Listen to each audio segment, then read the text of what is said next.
खबरों की शुरुआत बेहद अहम खबर के साथ। ज्ञान व्यापी मस्जिद मामले में सुप्रीम कोर्ट में आज 3 बजे सुनवाई होना है। कल इस मामले पर सुप्रीम कोर्ट ने समाअत मुलतवी कर दी थी। कल समाअत के दौरान हिंदू फरीक की पैरवी कर रहे वकील ने जवाब दाखिल करने के लिए अदालत से वक्त मांगा था। अदालत उज़्मा ने निचली अदालत की कार्रवाई पर भी जुमे तक रोक लगा दी थी। वाराणसी अदालत में ज्ञान व्यापी मस्जिद और उसके अहाते में हुए सर्वे की रिपोर्ट सौंपी जा चुकी है।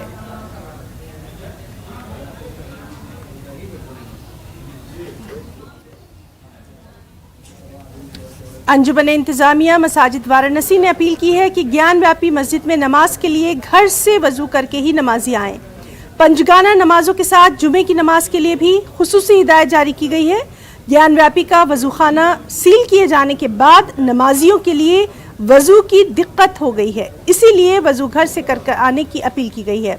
इस दौरान सख्त सिक्योरिटी के बीच मुसलमान नमाज अदा करने ज्ञान व्यापी मस्जिद पहुंचे।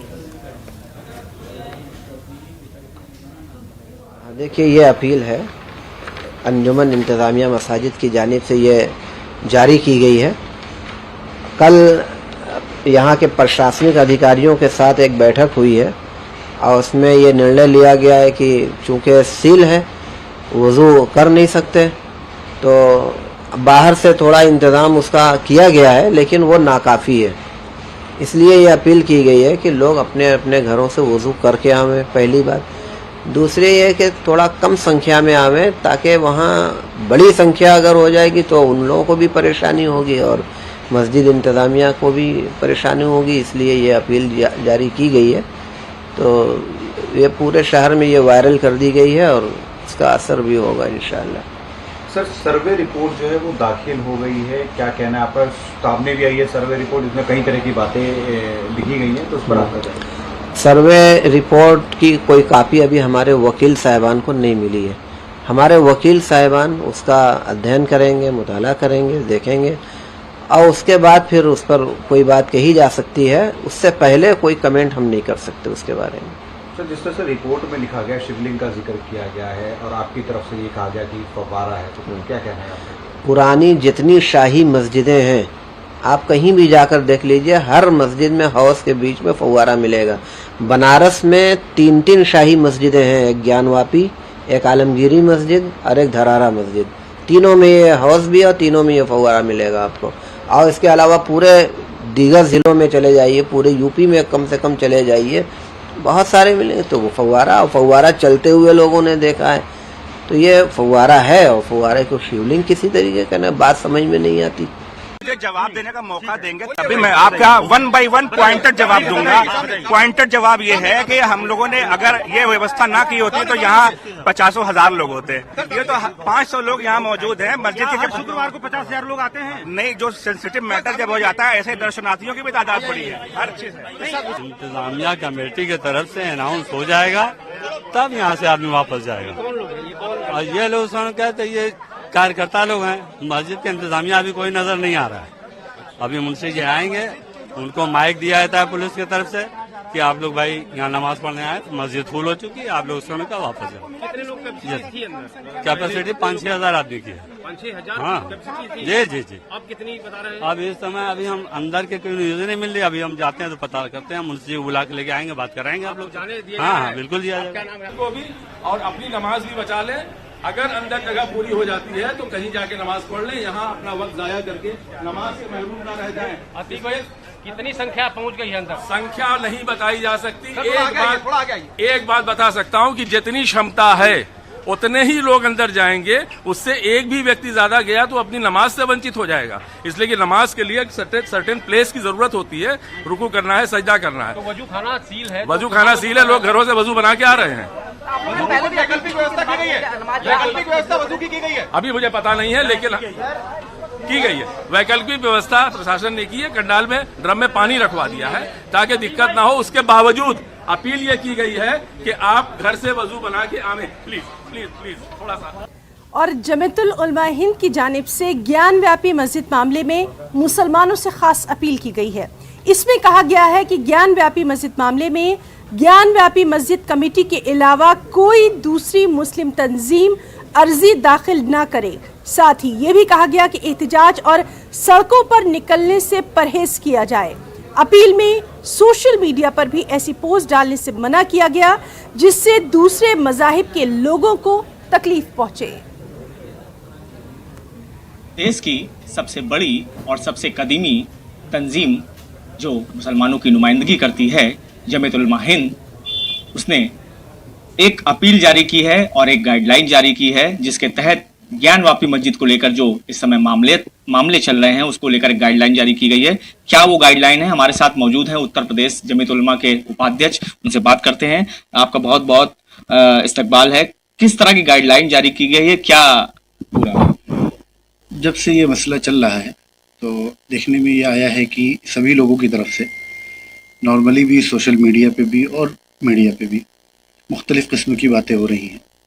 चूँकि ये मसला संजीदा है और कोर्ट में चल रहा है, अब तो सुप्रीम कोर्ट पे भी चला गया है, तो उसको लेकर जमीयत उलमा हिंद ने हमेशा जज्बातियत से, इश्तियाल अंगेज़ी से हटकर एक संजीदा लाएमल दिया है कौम को और संजीदा बात की है कि क्या प्रैक्टिकली पॉसिबल है और क्या होना चाहिए। उस हवाले से ये गाइडलाइन जारी की गई है। एक तो बात कही गई है दीगर सारी तंजीमों से और जो मुस्लिम और तंजीमें हैं कि इस केस में अलग अलग लोग कोर्ट में ना जाकर, फरीक ना बनकर, वो जो मस्जिद की कमेटी केस लड़ रही है कोर्ट में, उन्हीं का हर तरह से ताउन करें, उनको उनका साथ दें, अलग से अब फरीक ना बने। दूसरी बात ये कही गई है कि हमारे नौजवान और दीगर लोग सोशल मीडिया पे इसको लेकर कोई ऐसी बात ना लिखें जो मुनासिब ना हो लिखना, ना तो दूसरे किसी धर्म के बारे में और ना ही मस्जिद को लेकर कोई ऐसी बात करना, क्योंकि मामला कोर्ट में है। अब देखिए, जब तक मामला कोर्ट में है तो उस हिसाब से ये अपील की गई कि सोशल मीडिया में इस तरह की बात ना करें, सड़कों पे, रोडों पे आकर कोई रैली ना निकालें, एहतजाज ना करें।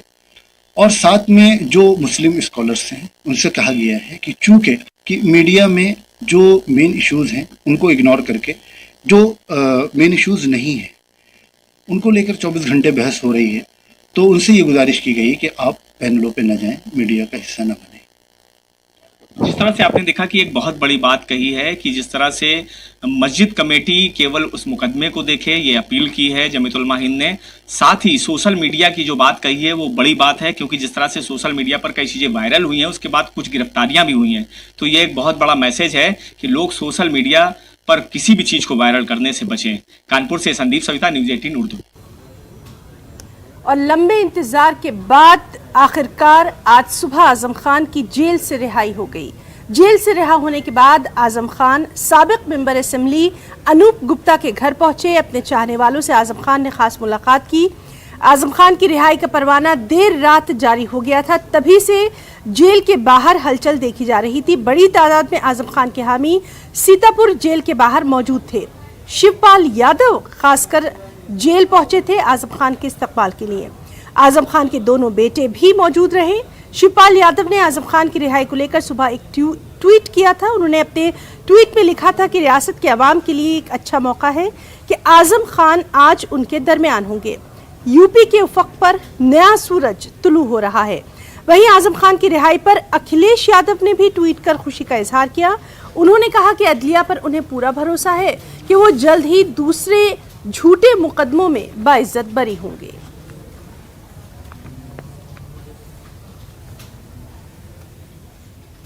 और जम्मू कश्मीर के श्रीनगर कौमी शाहराह पर तामीरी काम जारी था। तामीरी काम के दौरान एक बड़ा हादसा पेश आया था। टनल नंबर 3 की तामीर का काम चल रहा था, जिसके लिए ब्लास्ट किया गया। ब्लास्ट होते ही पहाड़ी का बड़ा हिस्सा मुनहदिम हो गया। इस हादसे में कई अफराद के मलबे में दबे होने का अंदेशा जताया जा रहा है। तामीराती कंपनी के एहलकार, जिला इंतजामिया और पुलिस एहलकार मौके पर मौजूद हैं। जंगी पैमाने पर बचाव और राहत का काम जारी है।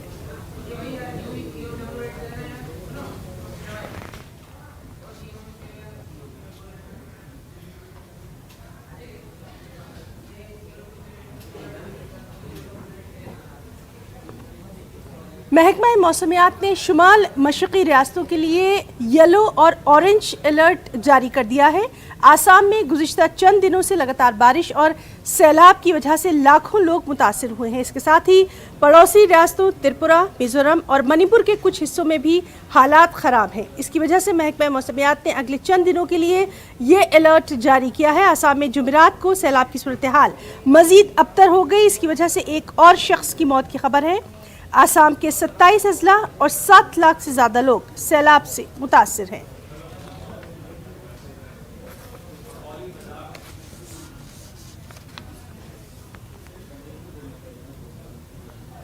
खबर महाराष्ट्र से है। महाराष्ट्र नवनिर्माण सेना के सदर राज ठाकरे का अयोध्या दौरा मंसूख हो गया है। 5 जून को होने वाले राज ठाकरे के दौरे की मुखालिफत लगातार हो रही थी। राज ठाकरे ने खराबी सेहत का हवाला देकर अपना ये दौरा मंसूख किया। राज ठाकरे के अयोध्या दौरे के ऐलान के बाद से साधु संत और अयोध्या से बीजेपी के रुकने पार्लियामेंट ब्रिजभूषण सिंह उनके दौरे की लगातार मुखालिफत कर रहे थे।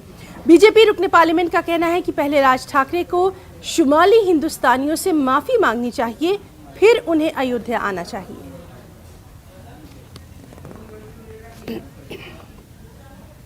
शिवसेना लीडर संजय राउत ने कहा कि श्री राम लला के दर्शन को कोई भी जा सकता है जिसके मन में श्रद्धा है, मन साफ और दौरा सियासी नहीं है।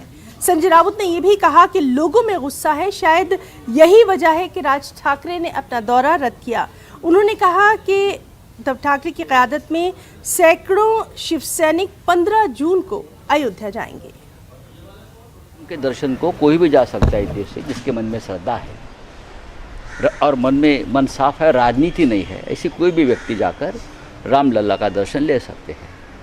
लेकिन मैंने देखा है कि कुछ दिनों से वहाँ का माहौल बहुत ही ख़राब था, बिगड़ गया था। माननीय सांसद ब्रजभूषण शरण जी उन्हें कुछ MP साहब ने कुछ मुद्दे उपस्थित किए थे, कुछ सवाल मांगे थे, कुछ जवाब मांगे थे। वो नहीं मिल पाने के बाद मुझे लगता है कि राज ठाकरे जी का एक कार्यक्रम नहीं हो पा रहा है, कि लोगों के मन में रोष होगा शायद। लेकिन आदित्य ठाकरे जी के नेतृत्व में सैकड़ों शिवसैनिक 15 जून को अयोध्या में जा रहे हैं। ये हमारा धार्मिक कार्यक्रम है, कोई राजनीति का, कोई शक्ति प्रदर्शन का कार्यक्रम नहीं है। हम बार बार अयोध्या में जाते आए हैं। जब से आंदोलन शुरू हुआ अयोध्या का, तब से शिवसेना का और अयोध्या का एक रिश्ता है। हमारा एक भावनाओं का सवाल है, श्रद्धा का सवाल है। मुख्यमंत्री होने से पहले भी उद्धव ठाकरे जी वहाँ गए थे, उनके बाद भी गए हैं, आदित्य भी गए हैं। तो इस बार हम जा रहे हैं। अब कोविड का संकट टल गया है, महाराष्ट्र में राम राज्य लाने की कोशिश चल रही है। तो प्रभु श्री राम का आशीर्वाद अगर हमें मिलता है तो ज़रूर महाराष्ट्र का ये जो विकास रथ है ये राम राज्य की ओर बढ़ेगा। वक्त एक छोटे से ब्रेक का, चल लौटेंगे।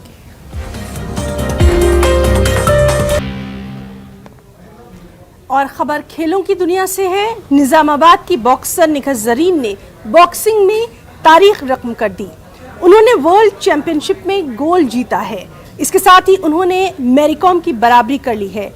वो जूनियर कैटेगरी में वर्ल्ड चैंपियन बन चुकी हैं। 24 साला निखत जरीन ने थाईलैंड की बॉक्सर को एक तरफा मुकाबले में 5-0 से हराकर गोल्ड मेडल हासिल किया। और निखत जरीन की इस कामयाबी पर पीएम नरेंद्र मोदी, सदर जमहूरिया रामनाथ कोविंद, नायब सदर जमहूरिया एम वेंकैया नायडू, तेलंगाना के वज़ीर-ए-आला KCR, TDP सदर N चंद्रबाबू नायडू और दीगर अहम शख्सियात ने अपनी बहुत बहुत मुबारकबाद पेश की। साथ ही वज़ीर दाखिला अमित शाह ने मुबारकबाद पेश करते हुए कहा कि भारत को आपकी कामयाबी पर फ़ख्र है, आपके मुस्तक़बिल के लिए नेक ख्वाहिशात। और निखत की इस जीत से उनके अहले खाना के घर भी, चेहरे भी खुशी से खिले हुए हैं। मेरी लड़की निखत जरीन वर्ल्ड चैंपियनशिप में गोल्ड मेडल जीते, बहुत खुशी की बात है। जॉय यानी कि खुशी जाहिर नहीं कर सकते, लेकिन बहुत खुशी की बात है। और अब तक के जो भी खेले उन्होंने स्टार्टिंग से सबको 5-0 से हरा, 5-0 से सबको हराते हुए अब तक आए ये वर्ल्ड चैंपियन में। और आज गोल्ड मेडल मारे, वो बहुत बहुत बहुत खुशी हुई। वो तो मैं एक मॉडर्न टाइप का मैं जहन माइंड रखता हूँ, तो उसके लिए मेरी सोच अलग है। तो आज जो हम वो सबको एक साइड में रख के हम जो बच्ची को ट्रेनिंग सपोर्टिंग करें, आज उसका नतीजा हम ये है। पूरे देशवासियों को एक इंतजार था, क्योंकि कोई भी प्लेयर, इनके सिवा कोई प्लेयर, दूसरा प्लेयर फाइनल्स में नहीं आया था। वो टेक्निकल वही एक खेल सकती है, तो उनके ऊपर एक कॉन्फिडेंस था सारे लोग पे, और वो कॉन्फिडेंस को उन्होंने पूरे भरपूर जो सो फायदा उठा के उन्होंने गोल्ड मेडल देश को दिया है। उसका गोल्ड मेडल गोल्ड मेडल जीते हैं, हम लोग बहुत खुश हैं, हैप्पी है, एक्साइटेड भी थे, नर्वस भी थे, पर वो कॉन्फिडेंट भी थे कि वो गोल्ड मेडल लाएगी, और उसने लाया, और हम लोग बहुत प्राउड फील कर रहे हैं इसके गोल्ड मेडल के लिए। और अब से कुछ देर पहले हमारे साथी इंशा नबी ने निघत के वालिद से फोन पर बातचीत की थी, आइए आपको दिखाते हैं। जानना चाहेंगे इस वक्त आपके घर का किस तरह का माहौल है? जी मैडम, बहुत खुशी का माहौल है हमारे पास जी, क्योंकि ये वर्ल्ड चैंपियनशिप में मेडल बहुत बड़ा, ये मेडल है, बहुत बड़े हिस्ट्री क्रिएट है जी। हिंदुस्तान में 4 जो वर्ल्ड चैंपियन बन चुके हैं यहाँ पे, और हम 5 निखत में 5वें है, अपना रिकॉर्ड हिस्ट्री में क्रिएट किया है। और सबसे बड़ी बात तो ये है कि जो सो एक ही प्लेयर जो सब टीम में से जो सो क्वालिफाई हुआ फाइनल्स के लिए। एक थोड़ा सा प्रेशर था निखत के ऊपर कि भाई चलो मेरे को आज हिंदुस्तान को हमारे गोल्ड नहीं मिल सक रहा था, तो आज मेरे को जरूरी है, मेरे को रिस्पॉन्सिबिलिटी है, मेरे कंधों पे एक बोझ है कि मेरे को आज हिंदुस्तान के लिए गोल्ड मेडल देना है। वो समझ के एक रिस्पॉन्सिबिलिटी फील करके हमारे देश के लिए गोल्ड मेडल दिए, तो बहुत खुशी की बात है। और ये गोल्ड मेडल से हमारे देश का नाम सारी दुनिया में फिर हमारा तिरंगा लहराया। जी, आपसे जानेंगे कि आप निघत की कामयाबी को किस तरह से देखते हैं और किस तरह से उनकी कामयाबी को डिफाइन करते हैं? जी बिल्कुल, निखत की कामयाबी हमारी कामयाबी, हमारे सारे देश की कामयाबी है जी। खासतौर पे बच्चों के लिए, और चाहे कोई भी मिडिल क्लास के हो, लोअर क्लास के हो, या मुस्लिम कम्युनिटी से हो, कोई भी आइए अपने बच्चों को भी जो खेल की तरफ लेके जाइए, आगे बढ़ाइए, देश का नाम रोशन करिए। बिल्कुल, खुशी की बात यह भी है कि पीएम नरेंद्र मोदी और दूसरे रहनुमाओं ने भी उन्हें मुबारकबाद पेश की है। जी बिल्कुल बिल्कुल, बहुत बहुत शुक्रिया है उनका। और इसमें हमारे मोदी साहब भी आजकल बहुत स्पोर्ट्स में एक्टिव हो रहे हैं जी। बहुत खुशी की बात है, इससे हमारा स्पोर्ट्स का भी डेवलपमेंट होगा, एक इंस्पिरेशन मिलेगा कि हमारे प्राइम मिनिस्टर साहब सारे स्पोर्ट्स पर्सनालिटी से बात कर रहे हैं, रिसेंटली बैडमिंटन प्लेयरों से भी बात करें। बहुत खुशी है, कई स्पोर्ट्स पर्सनालिटीज में जो सो खुशी का लहर दौड़ रहा है कि भाई हमारे गवर्नमेंट भी जो हमारा फेवर में बात कर रहे हैं, हमारा सपोर्ट कर रहे हैं। तो हम मोदी साहब का तकरीबन तमाम सेंट्रल मिनिस्टर्स, जो भी कैबिनेट मिनिस्टर हमको जो ट्वीट किया है, जो हेल्प कर रहे हैं, सपोर्ट कर रहे हैं, उनका शुक्रिया अदा करते हैं जी। आपसे ये भी जानेंगे कि आप उन लोगों के लिए और वालिदैन के लिए क्या कुछ पैगाम देना चाहेंगे जिन्होंने अपनी बच्चियों के टैलेंट को दबाया है? जी जी जी मां, उन वालिदैन के लिए आपका क्या कुछ पैगाम रहेगा?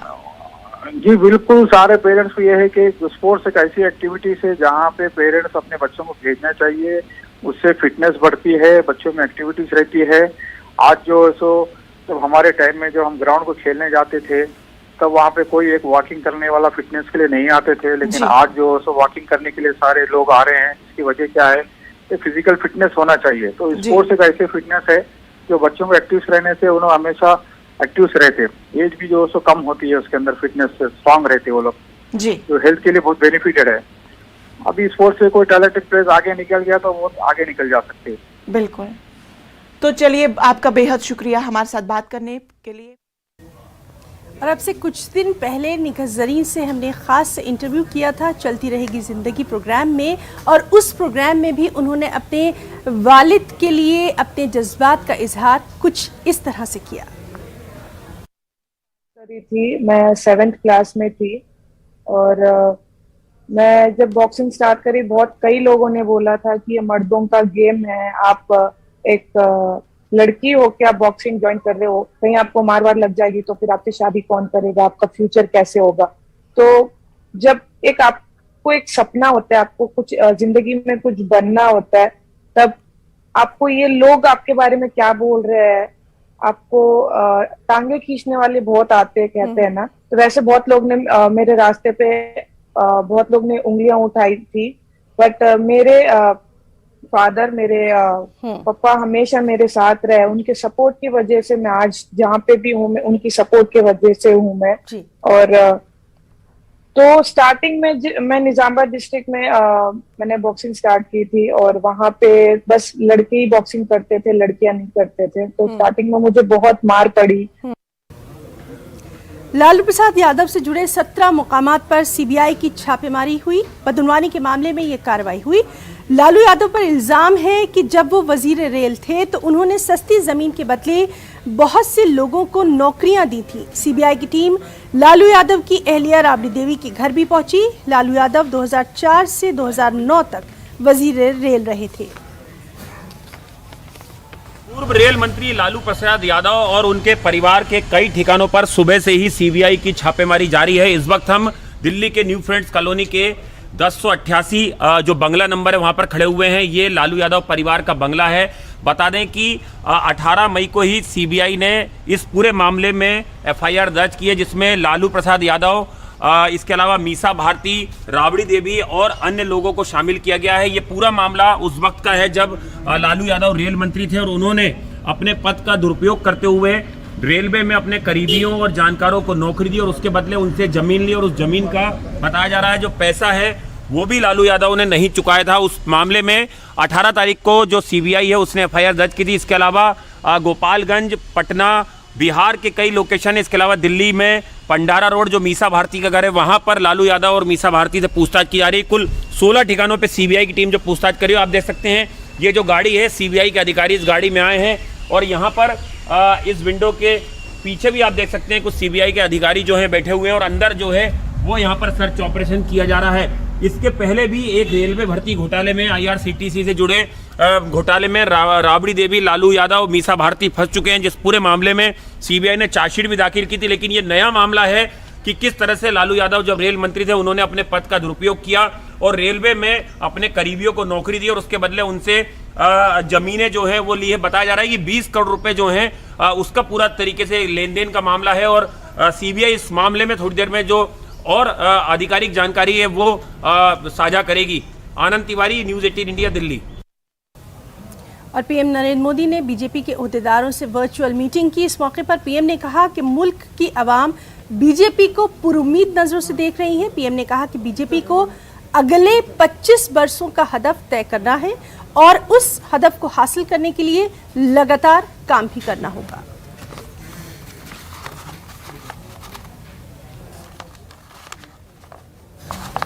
और आपको याद होगा मैंने लाल किले से कहा था यही समय है, सही समय है। आज हम सभी देख रहे हैं कि दुनिया में भारत के प्रति किस तरह की विशेष भावना जागृत हुई है। दुनिया आज भारत को बहुत उम्मीदों से देख रही है। ठीक वैसे ही भारत में भाजपा के प्रति जनता का एक विशेष स्नेह अनुभव हो रहा है। देश की जनता भाजपा को बहुत विश्वास से, बहुत उम्मीद से देख रही है। देश की जनता की आशा आकांक्षा हमारा दायित्व बहुत ज्यादा बढ़ा देती है। आजादी के इस अमृत काल में देश अपने लिए अगले 25 वर्षों के लक्ष्य तय कर रहा है। भाजपा के लिए ये समय है अगले 25 वर्षों के लक्ष्य तय करने का, उनके लिए निरंतर काम करने का। तो आज के न्यूज़ रूम लाइव में फिलहाल इतना ही। हमारी पूरी टीम को दे इजाजत। आदाब।